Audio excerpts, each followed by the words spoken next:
ECSI fans, you want to revolutionize your sports investing habits? Allow me to tell you about WagerWire. WagerWire is an app that helps you become a superior bettor by allowing you to sync all your sports books and track all your bets in one place. See your current action, your betting history, and stats. You could also sign up for sports books and collect bonus offers. Follow them at WagerWire on X, as it's the best account on the platform. Head to App Store or Play Store now and search WagerWire and download the app.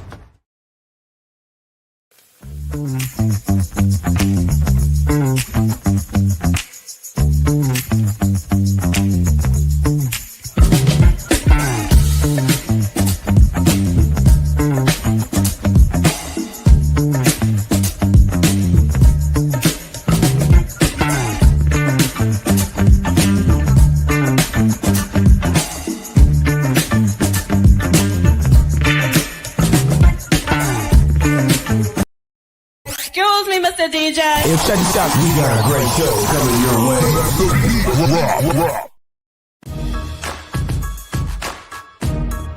From the ECSI Sports Studios, it's the Midday Market Report with Jeff Dawson.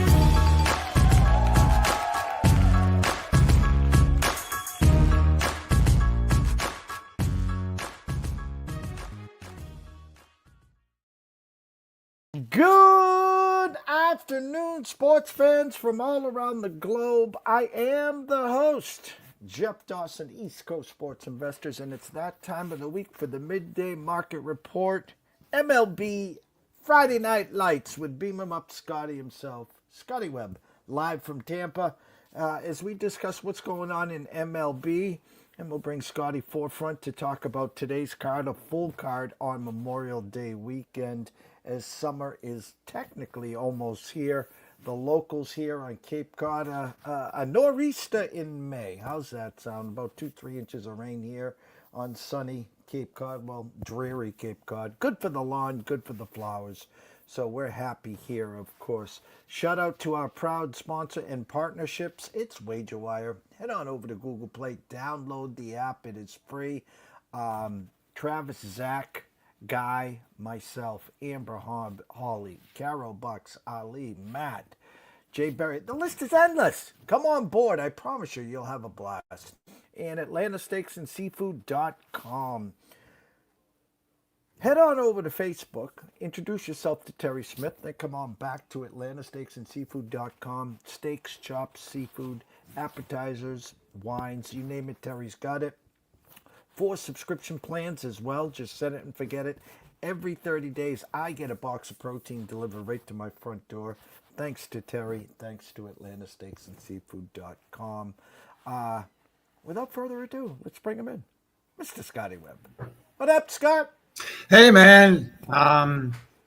It's Friday. We got some pretty good baseball. We got some pretty good matchups. We got Ronald Acuna Jr. back. We got stuff going on in baseball. It's always good. I had an Atlanta guy, Terry Smith, actually, from Atlanta Steaks and Seafood on yesterday, was kind of unsure. There were talks to hold him out this week and bring him back to start of the week. It's good to see him back. 24-25 for that Braves team. They started out 0-8, I think, or 0-9. So they've played since then. They've played a handful of games above 500. Strider back, Sale, Schwellenbach. The kid that had been lights out, the Schwarber kid, got his boobs lit up yesterday with this national team. And let me say something, Scotty. This team that the Nationals is putting together with the Abrams, with the Wood, their offense is pretty damn scary when clicking, Scotty. Yeah, Call's a good hitter, and they got Crew whatever his name is. They got a good catcher, Kimbert Ruiz or whatever. I mean, they got guys that can hit in that lineup. And I like the move that they made in the offseason. They didn't make many moves. And, what are you going to do when that team trying to put stuff together right now? Where they got the guy from Texas plays first base, whatever his name is. I like that move because he's a veteran, good quality type hitter. So I think it's a team that, like if you want to compare them to somebody that's kind of in rebuild mode, like the Marlins or somebody like that in the same division, they're better than them, and they have a quality pitcher in Mackenzie Gore. They're going to need to get better pitching, and certainly they're going to need to do better in the bullpen to make headway in that market. But they've definitely got building blocks. Like the Pittsburgh Pirates. You hear them talk about, well, we can build around O'Neal Cruz and we can build around Paul Skeens. Yeah, sure you can. You don't do shit. So what I mean, like you got two players, and those are two guys that you could, but go look at O'Neal Cruz and how he does against left-handed. Nebraska knows some stuff. Says he took the Mets in the first 5. So we'll talk about the Mets game.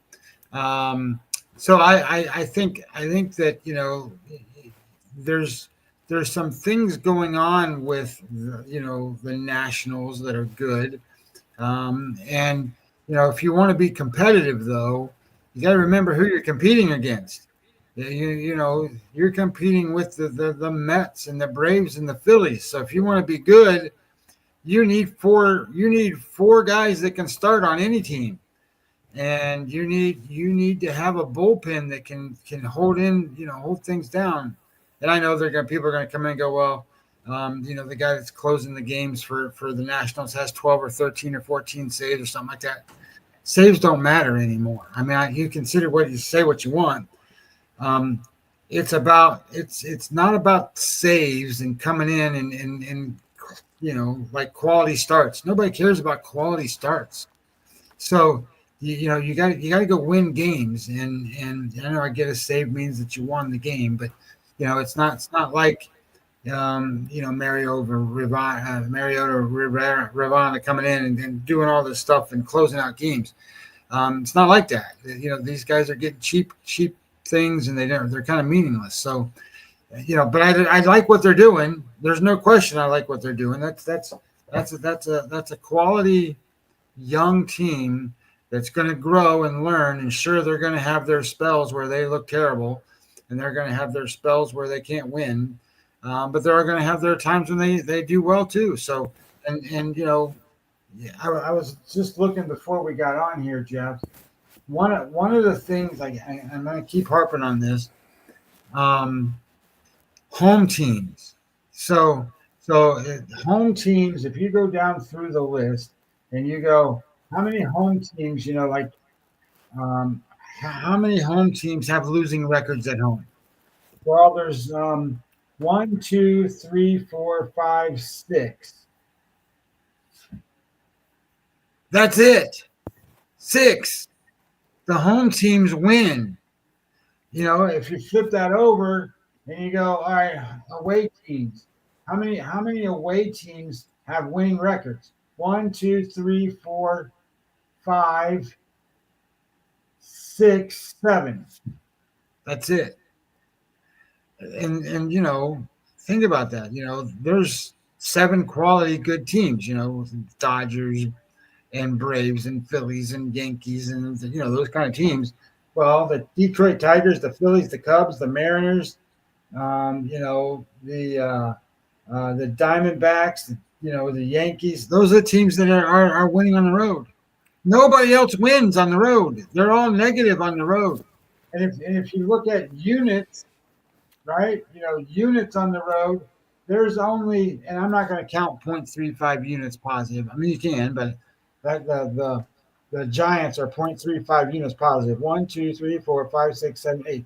8 teams are positive when you bet them on the road. That's it. 8. So, and I have a hard time myself with all of this because my numbers and stuff a lot of times pick out these road teams, and I sit there and go, gosh darn it, how do you play this? Like you got to figure out how to do it so that you're getting the best value as you can, because the road teams do not win in Major League Baseball. They just don't. I'm going to pull something up real quickly, and we're going to go back to baseball here in a second. I'm trying to play. Here we go. Let's go over here. We want the Scotty brain to work here. Bear with me, guys. Trust me on this. Present. Share screen. NHL, NBA future share. All right, from wagerwire.com. I want everyone to go head on over there. If you haven't downloaded the app, please do that. We got an interesting ticket here, Scotty. We already got 2 in the boot. We got the Dodgers and the Eagles have already won.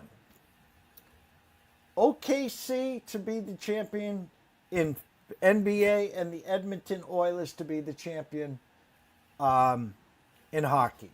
Okay? A $25 wager. $114,380 is the final payout. OKC's up 2-0. They look, it's not if, it's when they win the West. They'll be favored to win the NBA. Oilers down 1-0. They play game 2 today. In your state of Florida, holy shit, that Panther team looks pretty good right now. But again, with not as much money initially invested here, how does the mad scientist go and try to make some money on this ticket? Well, I think it's a complicated issue here because, the ticket only pays out theoretically if Edmonton wins, because I think you can sit there and go, yeah, Oklahoma City's probably going to win that. I think they're going to beat anybody that comes out of the East. They're just better. So say Oklahoma City's in, you got 3 out of the 4. And the one that's the problem is Edmonton, right? So I get it. They lost the first game. That doesn't mean they lost the series or anything like that. This ticket was what cost the guy $25, right? So he's only got $25 invested in this whole thing.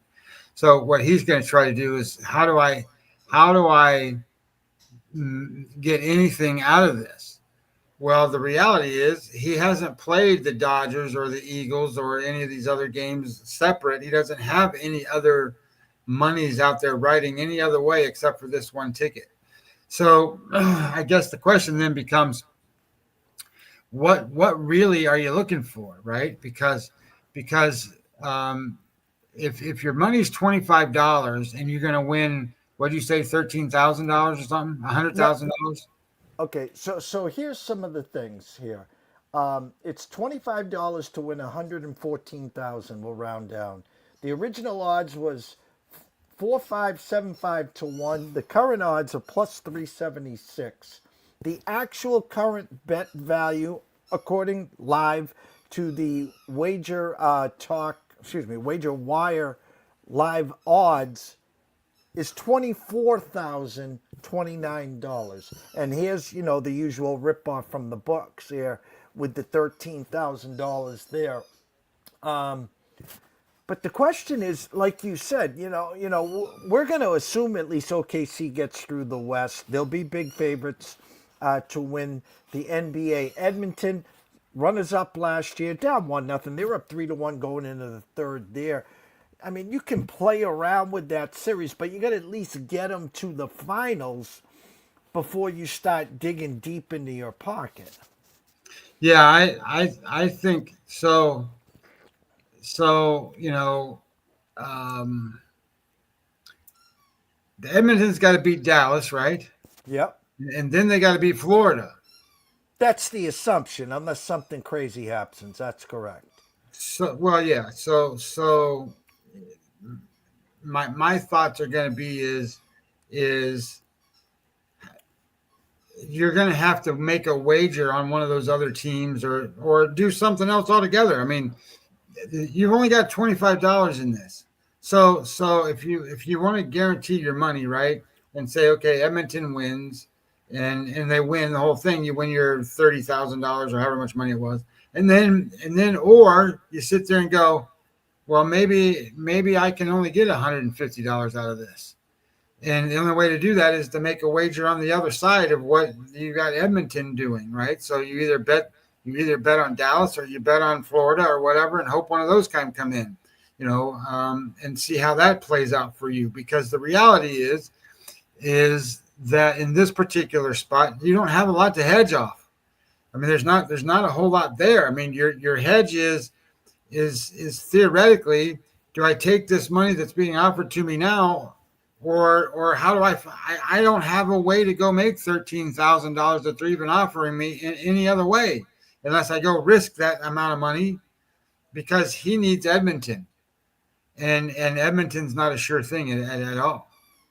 And we're under the OKC, if they win two more in a row, let's say, or let's say they win in five, that's going to be graded. That will bump up their cash out. This is an $11,000 cash out, real value versus this. So once OKC comes in, who was plus 700, maybe the books cash out is 25,000. The real live is, let's say, 40,000. Then you're talking, all right, well, if it's Florida versus Edmonton, the rematch of last year, let's say Florida is minus 165. Again, this is a $25 investment. It's not like someone can run to the window or go under their mattress and pull out 50,000 and guarantee themselves Right. 75,000. So a lot of times, Scotty, these tickets are fool's gold in regards to, you can't do what common sense would say, because you and I and most people here, listen, the average wager is like $35. Okay, that's the average. Yeah, there's people that bet nickels, dimes, 10 dimes. Okay, and there's a thing called Photoshop, and now there's 10, 15, 20, 30-legged parlays. So these are, you see a lot of them. But for the average person to call up Jeffrey Benson at the Circus, show him this ticket and say, hey, will you give me a $50,000 line of credit so I can guarantee myself $75,000? Jeff would turn around and say, yeah, I got 2 bridges in the desert for sale as well. Yeah, there's not a whole lot of room in this ticket to do anything. So it really comes down to, do you want to risk whatever it is as your guaranteed payout or not? And as far as I'm concerned, just give me the guaranteed money and move on and make something else and make 30 of those kind of bets if you want to, when you get your guaranteed money. You know what I mean? It's $25 30 times. Just do it. Just do the whole. Do the college football and do all the other stuff, and maybe you'll be in the same position later, or whatever. I mean, that. But the idea is I don't think that particular ticket shows any true hedge opportunity. I think you could throw. It's only one game. Edmonton up 3-1. Like I said, going into the third period, it's going to be a 6-game series over there. I think this person, their best bet is hope OKC sweeps, hope they win in 5, then they grade out 3-0 with 1 to go. Take a look at that cash out. Take a look at it again, and then send me the money. Yes, I agree. Like there's not a whole lot of play in it. So there's and I'm the guy bet $25. So I'm going to assume he doesn't have, like you talking. I don't think he's got a $50,000 bankroll, right? So he bet $25. A $50,000 bankroll guy would bet $1,000 on that anyway. So I just think that you would take the money and run. That's all. Life-changing money for $25. Let it ride. Don't overthink it, Mr. Nebraska says. Good morning, good afternoon to you as well here. I don't like to turn this show into a Red Sox show, so I'm going to just throw this out lightly. We were 2-0 this week without Alex Cora, meaning his daughter graduated from Boston College. He took the night off, and they won. And then the next night he comes back. Walker Buehler and himself both get ejected. They won. Then Crochet was pitching great, and he pulled him after 85 pitches because now I find out every 3 starts they don't want to go over 300 pitches with Crochet right now. So he had like 109, he had 89, so they stopped him at 85. I'm going to tell you this. It's an Alex Cora problem currently, meaning he's not coaching the way he used to. He's not controlling the dugout the way he used to. I brought it back on Monday to you. there's a disconnect with him and Breslow. It's almost like he's testing John Henry to say, this isn't going to work. You're going to have to get rid of one of us. And Cora just got the 3-year extension. Marcelo Meyer, Roman Anthony, chomping at the bit. The Red Sox Nation want the kids up. Scotty, what the hell can we do right now? You need to bring them up. Okay. So Major League Baseball is all about youth now. You don't have the PEDs in there anymore, and you got the 38-year-old guys doing what they did when they were 20. You don't have that. So you need the youth in the game, and then you let them grow and let them learn and go, and then you kind of so I don't think there's anybody in. Well, I shouldn't say this. I mean, Boston people are crazy to a certain degree. What I was going to say is I don't know that there's a whole lot of people that have the expectations that Boston's a World Series champion this season. But they are a good team. If you want to make them a better team and you want to get them to be a better team even next year and possibly a World Series kind of team, you got to get the kids up. You got to get them the experience to play. And it takes a little while sometimes for some of these kids. Like the Detroit Tigers have had them kids up, for several years now. And just now they're starting to produce and do the different things that make them, division front runners. But you got to watch out for the Twins. The Twins are coming. So I think that, when you talk about some of these youthful moves, that's what energizes the teams. And that's what makes them better. And the Dodgers are going through it too. They just got rid of Chris Taylor, and they got rid of their guys that have been around forever, Austin Barnes, because they got to get those guys in there that are going to produce.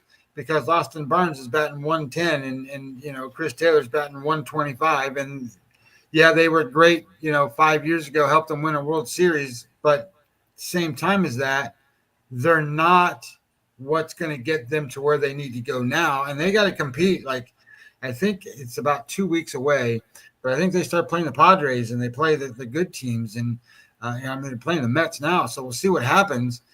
Kershaw doesn't look any good, and they don't have their pitchers back. I was looking at a list of stuff. They're not supposed to be back till the end of the month.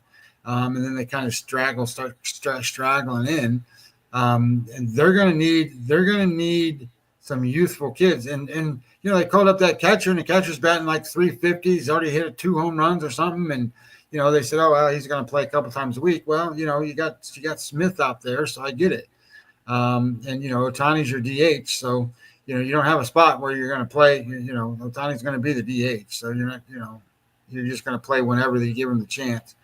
So anyway, I just think, that when you sit there and you look at stuff and you watch what happens, I think the Red Sox would do themselves a huge favor by bringing up these guys, getting them the experience they need now, getting them used to the stadiums they're going to play in, the pitchers they're going to see, the routines they're going to go through, and being a 22 to 24-year-old kid playing with adult men, you got to get used to that.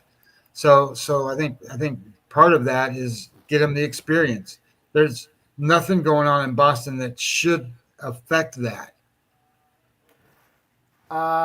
I'm going to bring you front stage for the card today. My headliner was, will Kershaw get canning at Citi Field? You talked about Kershaw, talked about the Mets. Scotty, I'm going to bring you front and center and let you do your thing for the full card tonight, okay? Yeah, no worries.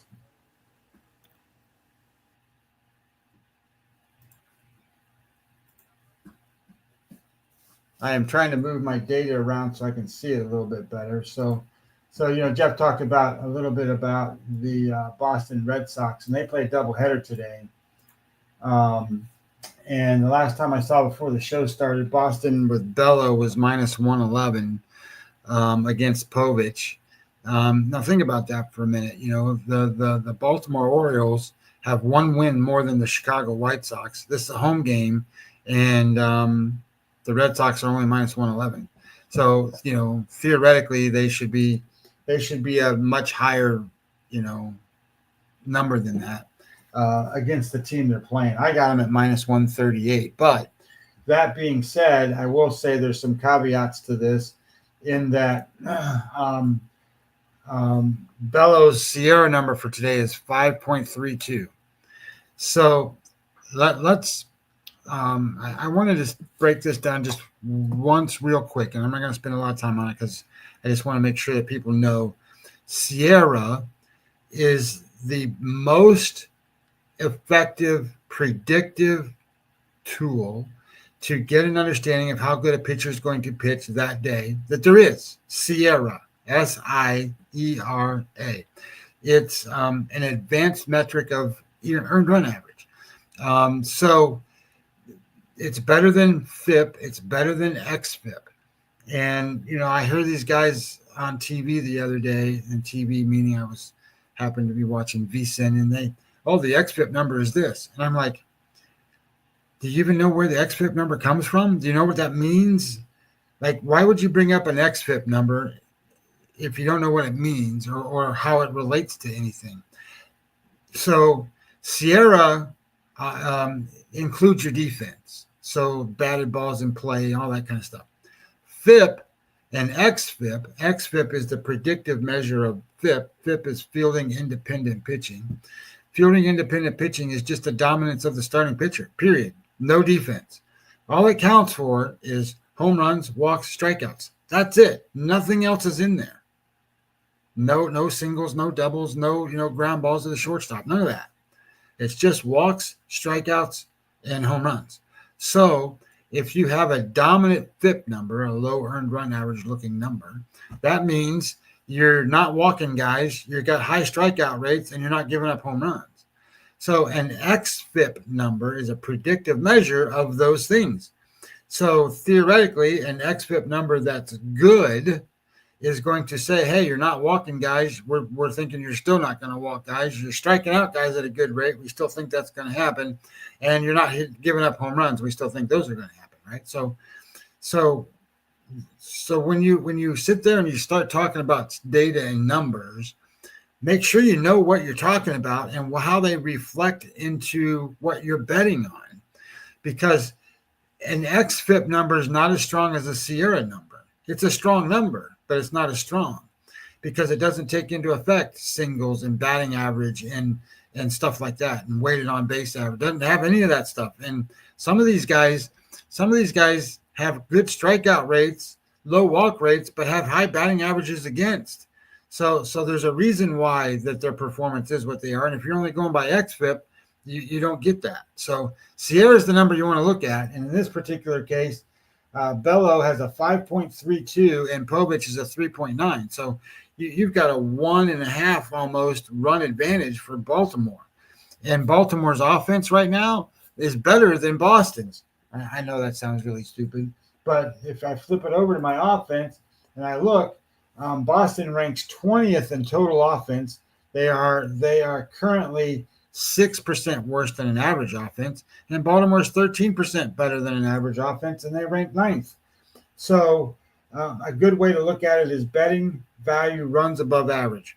Right now, Baltimore is 2-point runs better than an average offense, and the Red Sox are 3 runs worse. So somewhere Boston's got to make up those 3 runs. Well, really 5 runs, but they got to get to even and then win the game. And can they do that against this pitcher? Well, Povich isn't any good. He's just average. So theoretically they could do that, but Bello's kind of average too. So I didn't bet it, but I think the values the Boston Red Sox side, even though I just told you how bad their offense is, you got to. So here's one caveat to all of this stuff. When you're looking at this, if you're not looking at how teams do on the road, you're missing it. The Baltimore Orioles have played 25 road games, 25. They've won 8 times. That's it, 8. They're 8-17 on the road. They are 2-8 in their last 10, 5-15 in their last 20, 13-21 in their last against right-handed pitching. So all of that can certainly negate anything positive that's going on in Baltimore. And Baltimore doesn't have the greatest bullpen in the world either. So at minus 111, I think there's some value on the Boston side. That doesn't mean I went out and bet it because I didn't. I passed on it, but I think there's some value there. anyway, the next game is, you know, I used to always say, hey, happy Patrick Corbin Day. Well, now I always tell my wife, hey, you know what day it is? It's Paul Skeens Day. Now, today's Paul Skeens Day. Paul Skeens is going against Peralta. And, the worst thing about this is, Paul Skeens has pitched 10 times. In those 10 times, the Pirates are 3-7. Man, are you kidding? 3-7 with that pitcher. Now, I will say that Paul Skeens this season has not been Paul Skeens of last season. Not yet. His last start was his last time out. And aces and big guns like this can back-to-back those. So we'll see what happens. And he's pitched only one time against Milwaukee and threw a dynamite game against them. And, of course, you can pitch against, this terrible offense the Pirates have. They just broke the streak last night. They had 26 straight games of scoring 4 runs or less until last night. They scored 5 runs. And that broke that streak, and they were tied for the worst ever in Major League Baseball. So it's very difficult to bet on the Pirates ever, unless you're going to bet, unders and things like that, because they don't score, or team totals unders and stuff like that. But those numbers are pretty reflective now, and the odds are not the greatest. So in this particular matchup, Paul Skeens is a 3.76 SIERA. That's good. That's average good. A guy that's got a real good one, for example, is like Mackenzie Gore's got a real good one for today, 2.85. Wheeler, 2.52. Those are the best in baseball kind of numbers. And when you're at 3.76, that's good. It's an average number, which that average number, you can certainly beat the Milwaukee Brewers. But you gotta score. And Peralta's going to do a good job, too, on the other side. So, again, these are one of those spots where these teams can't score. They don't have good offense. And, the Pirates' bullpen's terrible, and Milwaukee's bullpen is just above terrible. So it's going to come down to what happens in the last, 2-3 innings of this game. And do you really want to – how do you bet that? Right now before I came on, it was minus 116 for the Pirates. I would never play the Pirates as a favorite ever. They got to be an underdog for me to play them, so that rules them out for me. And the under is not a good value either, so I just sit there and go, okay, well, there's nothing to bet on. But that's kind of the thought, right? Is you look at these teams and you go, holy crap, these teams are awful. The one that's kind of interesting to me, this is the Chicago Cubs and Cincinnati Reds. Usually I find these spots where a pitcher comes off the disabled list or the injured list, call it that anymore. Hunter Green, that's him today. And you bet against them because they're not the same pitcher they were before they go out. But Hunter Green was something else before he went out. He has a 1.35 SIERA number and 2.94 for Boyd. So these are great numbers to come in on. Chicago's always been hitting, right? So offensively, Chicago ranks number 2. Cincinnati's number 17. They're 18 runs above average. 18. Cincinnati's minus 1. So it's very difficult to overcome an 18-run edge on offense. So the other side of that is to go and say, all right, I don't know what the number is. That's why I'm going to look. This game sounds like an under to me, especially maybe first 5 under, but it's 8. The number was 8, and I'm looking at under 8's plus 104. I don't think that they're going to score a lot off of Green, and if Green is any good like he was before he went, he can go 7, and if he goes 7, that's a lot of runs you have to score in 2 innings to go over the 8. Boyd's an average pitcher, but the Reds don't do very well on offense. And if they could, then they'd be a pretty good team. Offensively, the Cincinnati Reds are 17th. They strike out a lot and don't walk any. So, it's one of those spots where if you don't get a base hit, you don't get on base. So, they got to figure that out more so that the guys that come on behind them can move runners and do different stuff, put pressure on the defense. And, McLean's having a rough season, and some of these guys haven't started to hit yet. You don't have MVP caliber shortstop right now. He's just an average shortstop. So they got De La Cruz. They got to get all this stuff going for Cincinnati. So I do think that could be an under spot, and I think that there's a possibility that the Reds, because they're at home, but Chicago's one of those teams. There's very few of them, but they're one of those teams that win on the road. They've played 25 road games. They're 15-10. Tells you how good they are. And if you look at their lineup 1 through 9, and you look at the OPS number, right, when they're on there, all those guys are 700 or better. 700 is average. They're all over 700. And they got a couple 900 guys. So Tucker and those guys, and Crow Armstrong, and those guys are 900. Those are great numbers. So everybody in their lineup can do damage. That's not the same way on the other side. So you need the pitcher to be great. If he's not great, then it blows this whole play out. So, and he's coming off the disabled list, and we just had that last night too with George Kirby. George Kirby had an issue. He'd great in the first inning, and then second inning started to show some flaws, and then they hit him in the third inning, and then he was out of the game by the fourth inning. So, and they lost 9-2. So that kind of rule of thumb applies to these pitchers that come off the injured list. They're not the same as when they went out. Takes them 2 or 3 starts to get it back. Anyway, next game is a game that I did bet, and I do like. This is San Francisco and Washington. So I talked about how you don't want to bet on these. You want to bet on home teams, and especially home teams that have some value and stuff. The number on this game when I saw it was -109 for Washington. That's a pretty big number playing a good team like San Francisco, but you got a big pitching advantage here.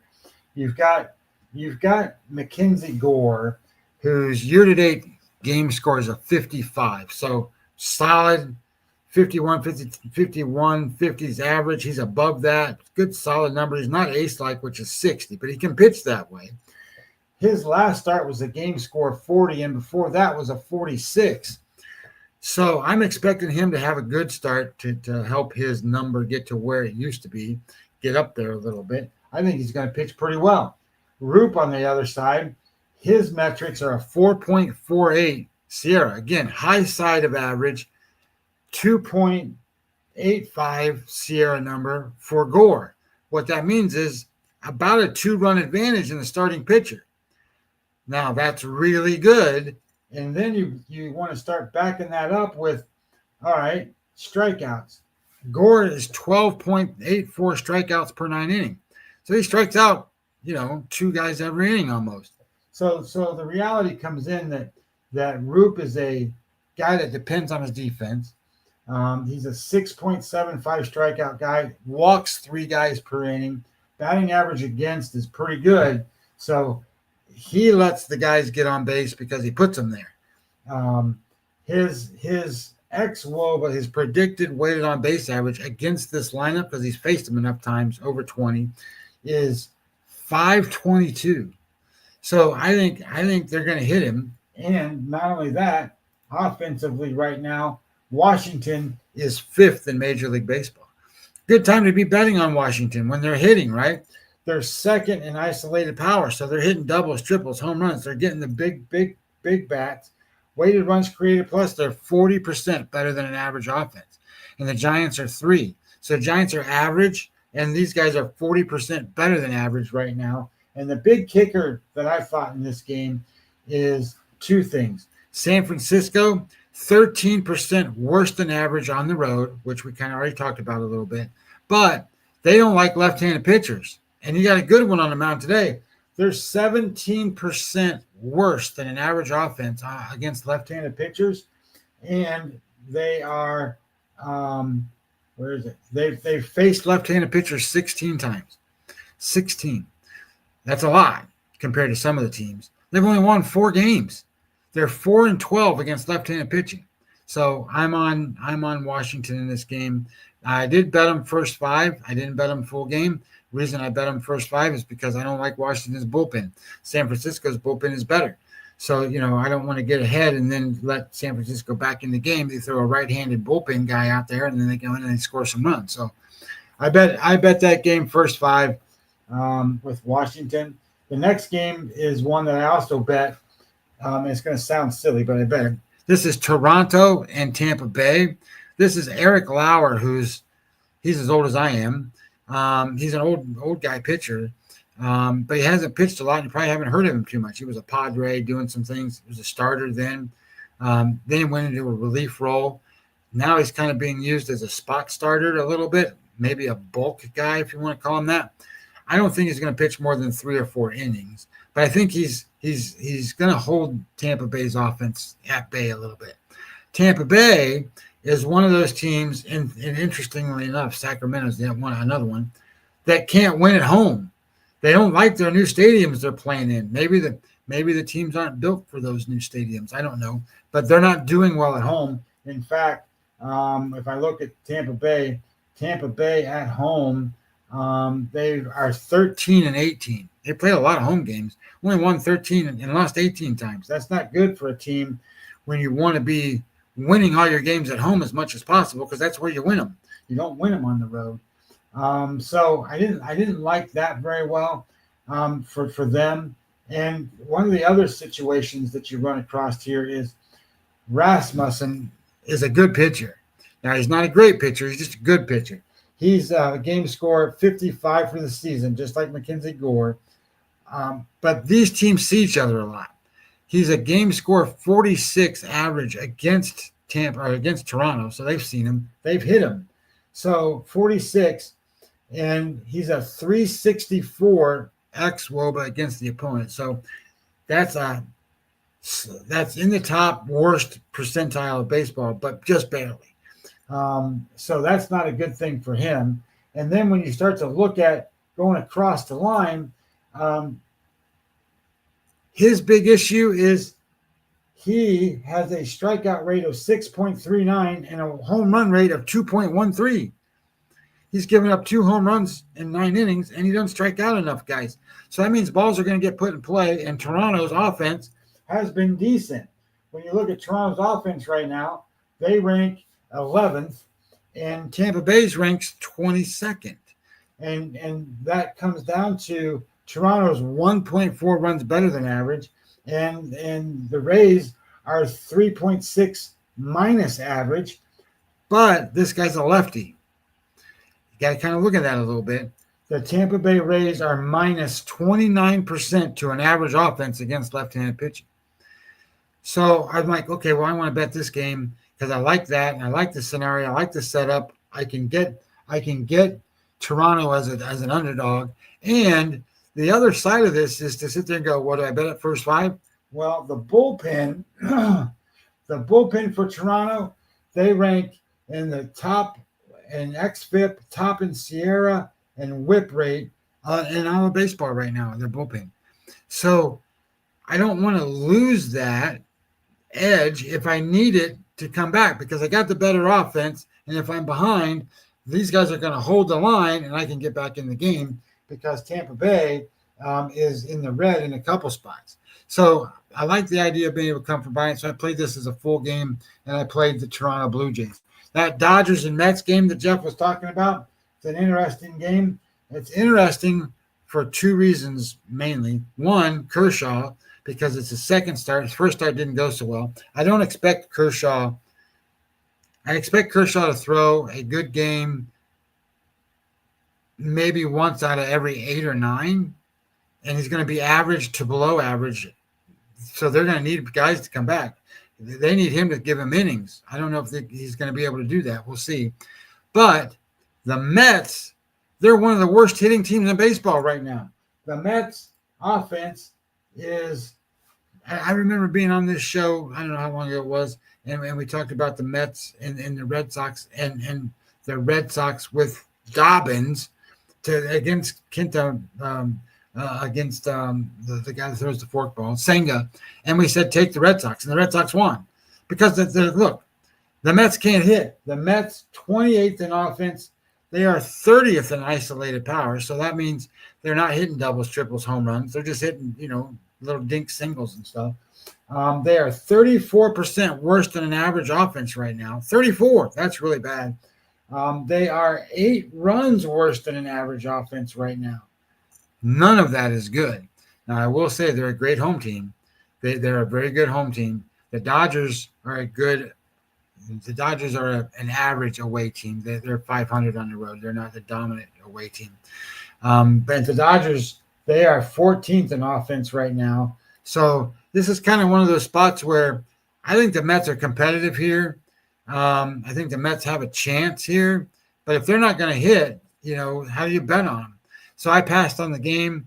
I would prefer to be on the Mets, but I didn't like the scenario. I didn't like the setup for the Mets. So I just passed on it.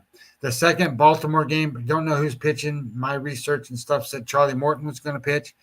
Charlie Morton's been getting hit all the time. But I will say this, over his last, say, 28 days or so, he's been a lot better.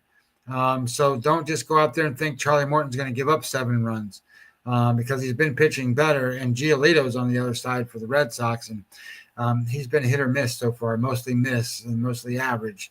So we'll see what happens in that game.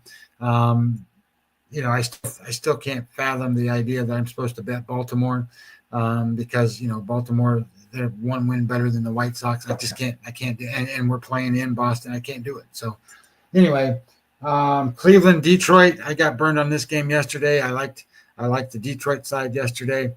Flaherty was good. And then the Cleveland does what Cleveland does. They get a couple guys out, then they get a guy on, then they hit a walk, and then a double scores 2 runs, and then the game's over. I mean, it's just the way it is. They kind of tack on a couple here and there, and Detroit couldn't hit the pitcher yesterday. Today you have in this matchup a weird thing, right? You have Sassoni. Now Sassoni, and I don't know if that's really how to say his name, but I think it's pretty close. He was from the Diamondbacks. And he couldn't quite make it with the Diamondbacks, and Cleveland picked him up. And he pitched a great game the last time out. But what's interesting is his grade on his stuff was 99. So, that's kind of average. So his game score in that game was 60. It was 52. That's pretty good for him. His Sierra number is 148 today. I don't buy any of that. Especially, these things take about 3 starts to get a good number. So I expect him to get hit. And then Job on the other side, metrics hate Job, which is a weird thing.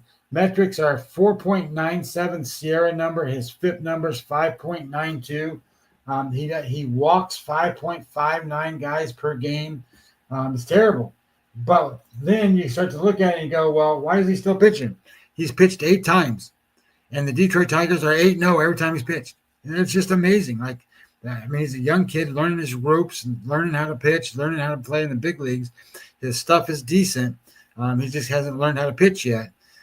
So this is kind of one of those weird spots. I tend to like the idea that my number says Detroit is should be minus, where is it? 138, and they're only minus 113. So I think there's some value on the Detroit side. Detroit at home has been really, really good.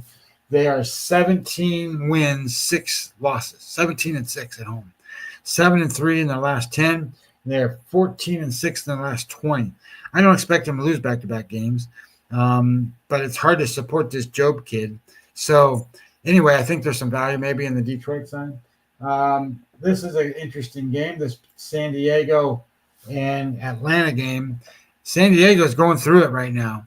I was listening to somebody that's talking in San Diego, one of the former players, can't remember what his name is at this point in time. Seems that way a lot these days. Can't remember half the people's names. Anyway, he's saying that they need some fresh new things going on. They need to bring some kids up, do some different stuff, move some people around, do something, because there's a lack of energy in that team, and you can see their body language is not good. Well, if their body language is not good, that's a bad sign, and they're playing that way. When you look at where they're at right now, San Diego is 2-8 in the last 10 games. That's not very good. And Pavetta's on the mound today, which gives them a fighting chance. That's a good chance against Sale. But, that's a team you sit there and you go, when are they going to come? When are they going to come? Well, they've been coming, but last 20 games are 10-10. In the last 10 games, they're 5-5, but they don't lose at home either. They even through all the crap of losing at the beginning, they're 15 wins, 7 losses at home. So Atlanta's the right side, but you got to pay a big arm and a leg to get there. And I think they get some juice tonight with Acuna back in the lineup. But I'm not paying, what was it, minus 160 or something, 166 for Atlanta. That seems too high. Texas and the White Sox. Of course, you're going to want to look at the Texas side. I will say this Burke kid, he's won the most games pitching for the White Sox of any of them, and he's the worst one they got, which makes no sense to me. But that's the way it is. He is 4-5, and he's not a very good pitcher. And, they're going to pitch against Maile. Texas is coming off a 3-game sweep loss to the Yankees. This is one of those spots that I think they can get healthy and they think they can win this game. But they need to hit. And they get through some of their woes by hitting, because they lost 1-0, 2-1, that kind of stuff, 3-2, whatever it was, to the Yankees. They're going to need to score because the White Sox can hit a little bit. They're a little more competitive. But I don't like this game because you got to bet them with a run line. And, with Texas not hitting the way they need to hit, I'm not going to go bet them on the run line. And Maile has a 4.59 Sierra number. Again, high side of average. But the pitcher Burke on the other side is 6.39. So it's 2 runs better anyway. So we'll see how that all plays out in the end. And their bullpen got beat up by the Yankees. Kansas City, Minnesota. Did you see that line? It's almost 200. And I was very surprised at that. Of course, when I built my line and it came out, it was like 190 anyway, so it's kind of where it's supposed to be. But I was surprised at that because this kid that's pitching for Kansas City, Cameron, he's pitched twice. He pitched 2 great games. Both times were over 60 game score. So that means when you got to look at it and go, well, has he got good stuff? How's his stuff ranked? 93, 92. So 93 on stuff plus, 92 on pitching plus. So he's got below average stuff and below average where he puts it. So he's been very lucky to get to where he's at with those 2 games. Look, you win, and you get good results, you get good results. It doesn't matter whether you're lucky, you just get them. But when you're predicting the game, this is not a good spot for him. This is a bad spot for him. So I was like, oh, yeah, I see a bad spot for him. I don't want to go bet him. Well, then I was like, oh, crap, it's minus 190. I don't want to do that. So you run into the idea, though, that one of the guys that had concussion protocol for the Twins is back tonight, Kevin Correa. He'll be playing. Buxton is another guy. He's going to be back probably in the next day or 2. So they'll get their guys back, and then you can feel more comfortable about having their best guys in the lineup. But they're still hitting regardless of that. Offensively, Minnesota, even without those 2 guys, they rank 8th. They're doing fine. And then you got Kansas City, who can't hit. They rank 21st. Then the next game is another one of these weird games. Seattle Hancock against Houston and Gusto. Gusto kind of came onto the scene. He's a relief pitcher. They needed to put him in there, stretched him out. Now he's good enough to go, 5 innings or so, but he's struggling. He's got a Sierra number of 4.93, but Hancock's a 4.53, so there's not hardly any difference. So it really comes down to bullpens, and offense.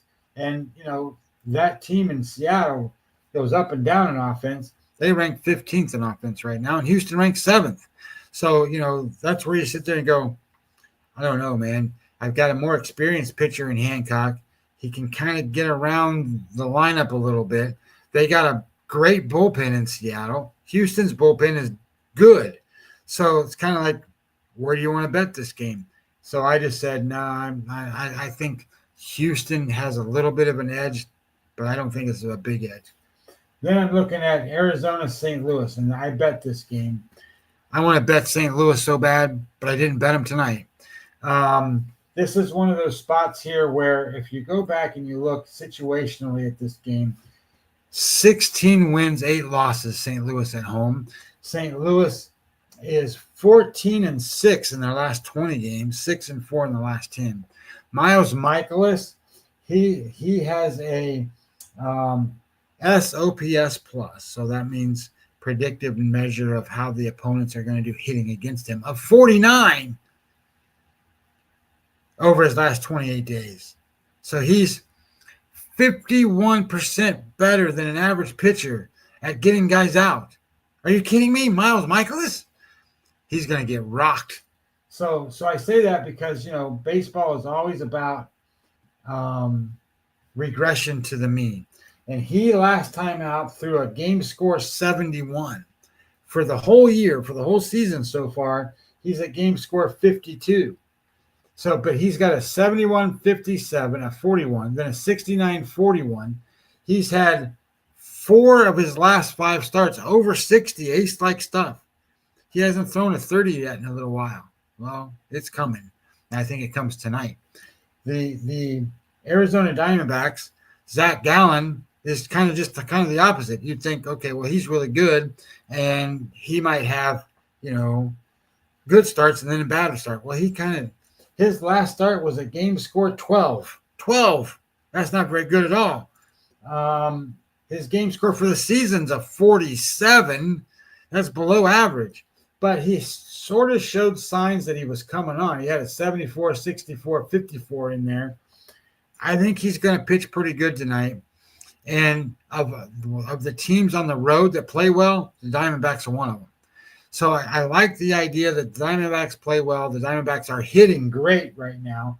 The Diamondbacks offense, they are 6th in baseball, 3rd in isolated power, 6.7 runs better than a regular offense, 19% better than a regular offense. And St. Louis has cooled down. They're now minus 2 runs to an average offense and minus 7%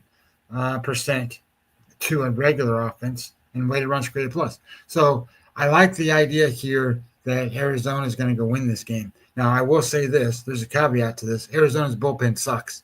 I mean, it's not good. So I played it in the first 5 innings tonight because Seattle or St. Louis can hit, and if they get a bunch of yahoos coming out of the bullpen for Arizona, there's a likelihood that they can go get the runs and cover that backdoor number and beat you. So I skipped. I just played them in the first 5. I think this Yankees-Colorado series is unbelievably crazy. Schmidt's pitching tonight. Schmidt is not their best pitcher, and he's minus 300 for God's sakes or something like that. I didn't even look at this game hardly. I put the data in. Dollander was supposed to start. Dollander's got a problem with his arm, so he's getting an opinion. He's getting things looked at. But from what I saw and read, it looked to me like Dollander's going to be okay, not have to go through Tommy John and all. That's going to miss a couple starts, then he'll be back in pitching again to try to figure it out. So you get Miami and the Angels. If you're going to bet Angels, you need to be betting them now because they're not going to be any better than what they are right now. I just didn't like the number tonight. Minus 150 or something.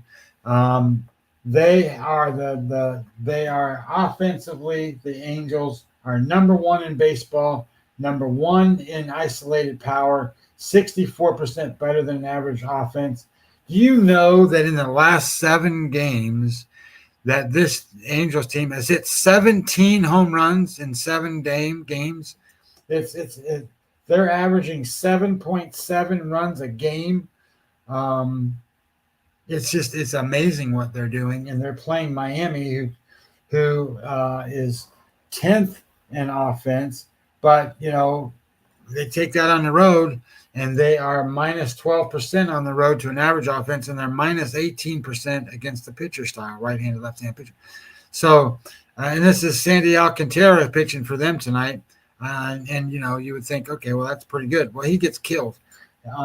Alcantara right now, his game score average for the season, not just in the last couple games, 39. I think he's the worst guy going for the day. Well, Hancock's a 39. Giolito's a 39, but he hasn't pitched much. So 39, 46, 43, 32, 6, 50, 16, 44. His best start's 50. His best start is an average start for any other pitcher. So you can say what you want to about him coming back from, Tommy John and being ready to go. He's not ready yet. So you can't support him. And on the other side, you got Kikuchi, and Kikuchi's going to be giving you always a veteran type start. So I like it. I just don't like the price, so I didn't play it. But if you're going to bet the Angels, you need to keep betting them and betting them and betting them and betting them while they're batting hot. And Wheeler against the A's. Look, the A's are struggling right now. Wheeler's one of the best pitchers in baseball. He has 2.52 Sierra number, 2.53 xFIP, 2.53 FIP, 10.74 strikeout rate. He's got a 1.65 walk rate, batting average against of 174, and a whip rate of .80. Like, there's nothing he's doing that like every metric is going across there is top tier. And then offensively, you think of the Phillies as being this great offense, but they're not. They're a productive offense, not a great offense. So their offense currently they rank third in baseball, but on the road they're just 2% better than an average offense. Their strikeout rate is good right now. They just played the Rockies and teams like that. So, now you're going to play the A's. You're not going to get a whole much better pitching, but you're going to get some. So I just think that when you're betting Phillies, you just be a little careful. Phillies are a good team. Phillies on the road, their situation is Phillies are 15-10. They're one of them teams that win on the road. They are 8-2 in their last 10 games. But remember, they just played the Rockies, so they beat them a bunch of times. And then they are 15-5 in the last 20 games, and Wheeler's on the mound. So you got to sit there and go, well, they're probably going to win this game, which I think they will. I think they'll win the series. I heard that the A's are bringing up a new center fielder tonight. We'll see how that works out for them. Again, youthful young kids coming in, coming, going. These teams are I don't want to say playing monkey move around, but they're trying to get dynamics and youth involved and into the things. And I don't know. That's what I got for you, Jeff. I don't know if that's enough or you need more. But that's what I got.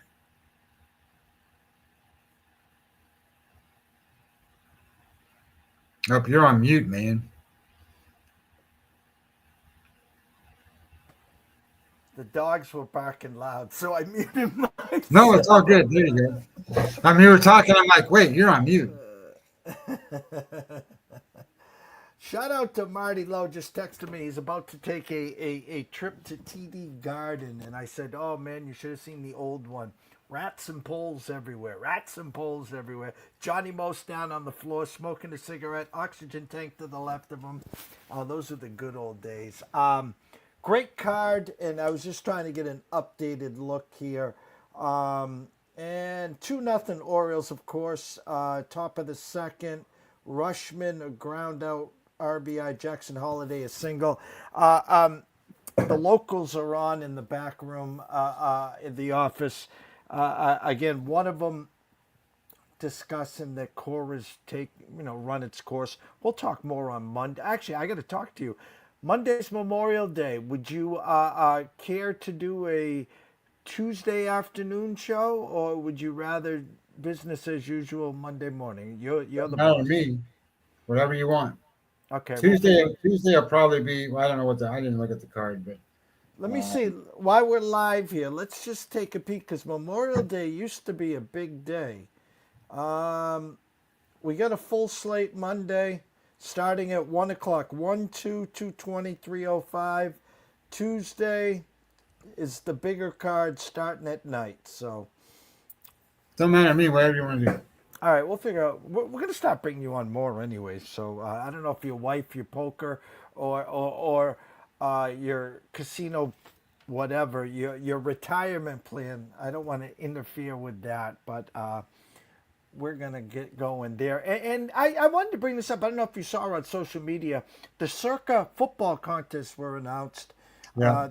The Circa Millions, 6 million again, 300,000 quarterly prizes. Survivor went up. The Survivor went from 10 million to 15 million. The caveat this year, though, is you got to play Thanksgiving, Black Friday. That's 1 week. And then Sunday, and then Christmas Day. But yeah, there are more games on those days this time. but 3 of the teams play on both those days. So Yeah. so it gets real tricky. But you got to survive in advance each week before you get to Thanksgiving and Christmas. So a lot of football talk already. We're sticking to the bases here. Closing thoughts, sir. Well, I think that we talked about it a little bit last time. I think that we're seeing some things starting to shake out a little bit, meaning that I think the Twins are making a little bit of a run right now, trying to catch Detroit, and it wouldn't surprise me if they did catch Detroit. I also think that in the National League East, I was sort of expecting a regression time frame from the Mets. They're kind of going through it right now. So we'll see what that looks like when they come out of that and have to battle back a little bit and see where they go from there. I'm still real interested to see what goes on in the National League West because um, don't count Arizona out. I know they're just a couple games over 500, but don't count them out because that's the team that can hit, and they've got some quality pitching there. But just see how far behind they get. They're not terribly far behind now because everybody thought the Dodgers were going to run away with it, but the Dodgers are just kind of scuffling right now. They don't have any pitchers. So, we'll see what happens with how long that lasts and then where the Padres fall into play because maybe they were overperforming before, but I'm pretty surprised at the scuffle that they're going through. I never really thought that this would be a team that, maybe this goes back to the stuff we talked about with the Latin players and stuff. Look, man, it's just something wrong. Anyway, they're kind of just scuffling through. I didn't think they'd go through that. They got Darvish coming, so we'll see how that kind of works out for them. The team that still surprises me the most is the St. Louis Cardinals in the sense that they're right in the mix. They're right there. I still keep looking at the wild card standings, and it just shocks me that I click the button that says wild card in the standings, and I look at that, and it goes wild card team: Cleveland, Minnesota, Kansas City, and I go, God, that's just terrible, because teams like Houston, Boston, Texas, Toronto. Where are you at? You got to get your. I mean, they're not positioned poorly. They can certainly get in there and get in the hunt and make all that stuff happen. I'm not saying it's over, but until it's there, right? I mean, and I don't know what's going on in the American League West. I thought Seattle was going to do pretty good and get these pitchers back and do well, but Houston's not giving things away, and Texas with DeGrom and Evaldi, they're going to win some games. Those guys going back to back. They just got to figure out how to hit. So we're getting ready to get into some quality stuff here in these. Who's got the biggest advantage in the from first to second? It's the American League East. 5 games, 6 games, whatever it is, 5.5, whatever it is. It's the American League East. Well, you got the Yankees. 5 games. Yankees are up 5. Detroit's up 5. And there was, going back to Detroit, listen, both the start of the year, me, Cy Scooble, we like Blackjack. They have Job. They brought in. Reese Olson's a really good pitcher. Olson, he's hurt. But who am I missing? Cy Scooble, Flaherty. There's someone between them before Job and Olson. Well, Casey Mize, and he's hurt. But here's my point. I know this. I thought the Tigers were going to be good, but not 33, 18 and 15 games over 500 good their first 51 games. And you brought something up earlier at the start of the show. The home teams are winning. Remember this. Back in the day, Scotty, to succeed before the wild cards, the play-ins and all this, you had to usually win a division. It was very simple, the formula. Be 20-plus games over 500 at home, and then be just over 500 or 500 on the road. That used to be the recipe, Scotty. Yeah, I always used to hear it explained. You got to win 2 out of 3 at home, and you got to play 500 on the road. But it got away from that where teams were able to win on the road and do different things. But this year, If you're betting road teams, you're in trouble. And here I am betting one of them, and at least two of them tonight. So, well, stupid me. But whatever, it is what it is. I mean, you try to find value in what you can find value in, and you just go with it. And some teams, Jeff, and this is what bothers me about these teams. So Boston, I don't want to keep picking on Boston, but Boston, I think Boston's a pretty good team. And in fact, my data numbers, the way I power rank Boston, where is it? Come over here. Wrong thing. There it is. So I have Boston at 86.5 wins, which is 533 winning percentage. So that's second best to the Yankees, but it's actually pretty good in the American League. I mean, like I have Seattle at 533. I have the Astros at 538. Texas 524. Minnesota 540. So they're right in there with everybody else except the Yankees.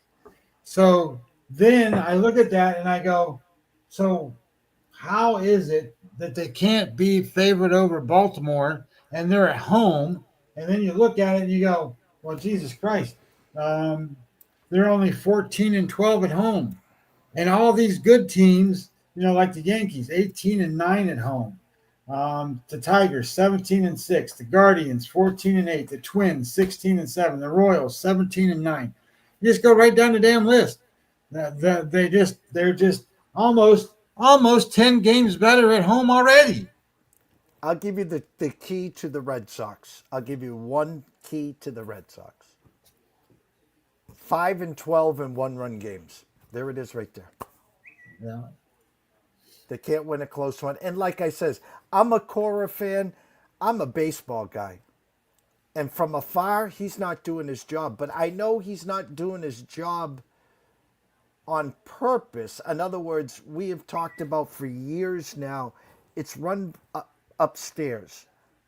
It's not get to the ballpark early, see how the team looks, put your lineup together. Hey, Scotty, I kind of need you for 5 today, so let's take it a little easy on you. I know your pitch count was up your last.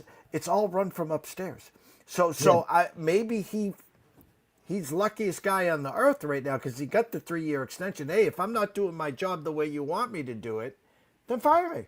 Because I know this. I'm going to get paid, and someone's going to hire me next year. Well, you made a comment about Crochet, but remember, Crochet was a relief pitcher prior to last year, and after the All-Star break last year, they wanted to sit him down and say, "Okay, you're done." But he said, "No, I'm going to pitch."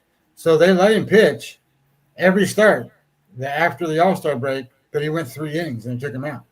Into the bullpen too. So it's like I don't know what I like.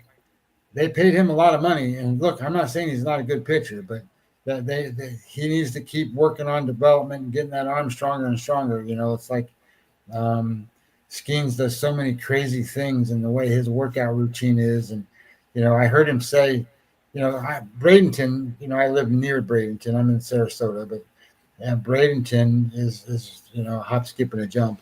You can throw gum and hit it. So we get a lot of Paul Skeens talk, right? And he had mentioned that he was planning on pitching, 220 innings this year.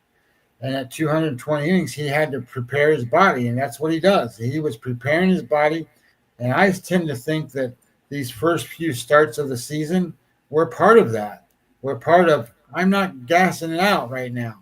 I think he gassed out a little bit the last time, and I wouldn't be surprised if he doesn't go out here and do it again this time. Like, I was like, where is your good stuff at, man? I mean, you used to throw 100 miles an hour. I haven't seen one of those for a little while.